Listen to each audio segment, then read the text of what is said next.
મહેસાણા શહેર B division પોલીસે દાગીના ચોરી કરતી મહિલા ગેંગને ઝડપી પાડી હતી। આ મહિલાઓ બ્યુટી પાર્લર ચલાવતી મહિલાઓને ટાર્ગેટ કરી દાગીના ચોરી કરતી હતી। મહેસાણા પોલીસે સર્વેલન્સ અને બનાવ સ્થળના સીસીટીવી ફૂટેજને આધારે ગાંધીનગર જિલ્લાની મહિલાને ટોળકીને પકડી પાડી હતી।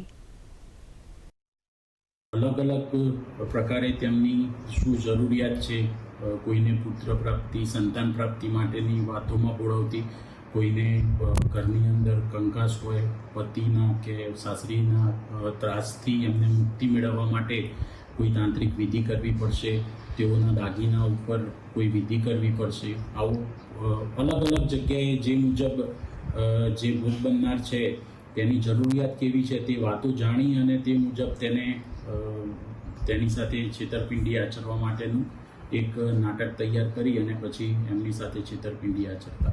આ મહિલાઓના લોકેશન, તેમના કયા કયા વાહનોનો ઉપયોગ કરે છે, આ બાબતો પર તપાસ હાથ ધરતા પોલીસે ઊંઝાની અંદરથી આ ટપરીને પકડી પાડેલી હતી અને તેઓની અત્યારે પોલીસ કાયદેસરની અટક કરી આગળની તપાસ હાથ ધરી રહી છે।